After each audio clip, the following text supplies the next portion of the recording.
one Jeffrey Cranford over here, Jeff Upper right here. That Jeffrey thing mixes me up sometimes. We are here one more time in our series on praying for better.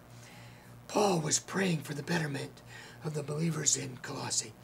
And we've looked at a number of things that he was praying for. Before we wrap this up, let's go to the golf side. Right. People are motivated to get better at golf. Sure. Why? What motivates them? Yeah. What have you seen as a teacher that sometimes kicks somebody to be better?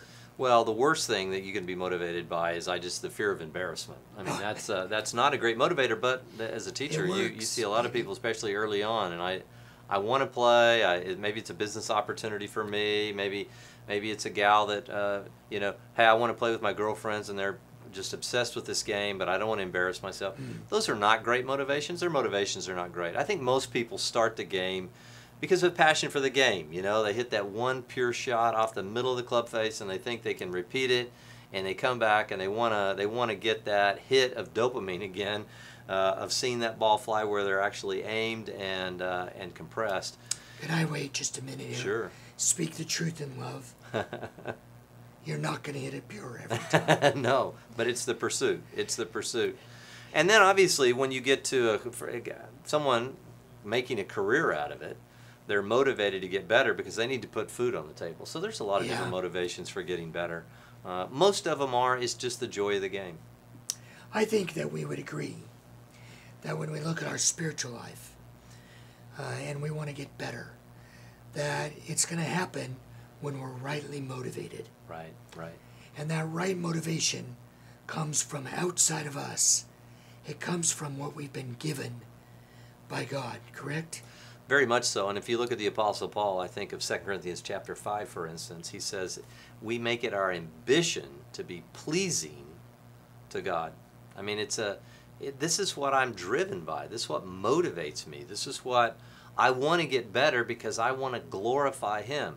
So, first of all, you've got to fall in love with God before you really want to glorify Him. A lot of people have a religious experience but have no sense that they want to glorify God with their lives. It just never occurs to them.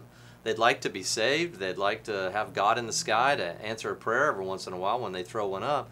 It never really occurs to them to glorify God. And this whole passage, to me, really speaks of getting better for what purpose?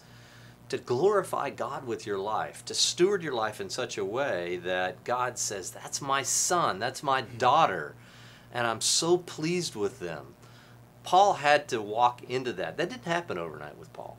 A lot of people misunderstand, and they think that he just immediately became this guy writing these letters. Some theologians think it might have been 10, 11, 12 years that he went away. He was certainly in Arabia at that point for maybe a period of a couple of years, might have even gone back to Sinai, trying to learn who God was.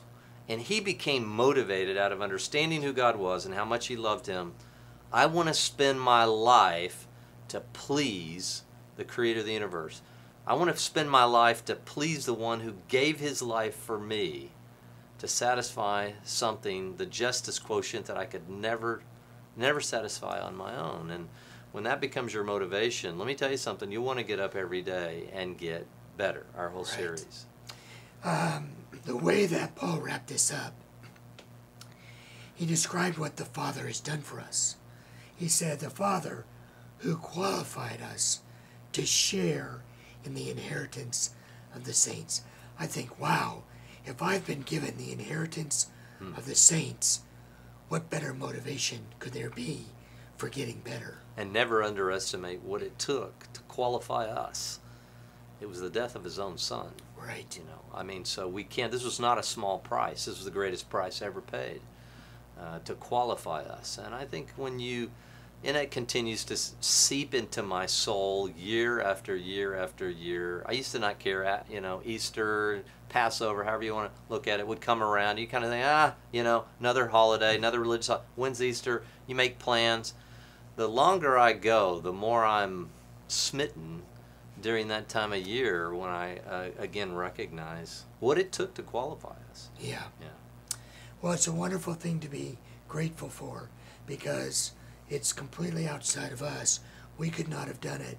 And so when we look at it, we just say, thank you, Lord. Thank God. That joyous thanksgiving. Yeah. Where we are thankful that you've been with us and glad that you've been with us. And we hope this has been extremely meaningful to you through the course of weeks that we've talked about how we might get better according to the prayer of the Apostle Paul. Thanks, good brother. Glad you were with us.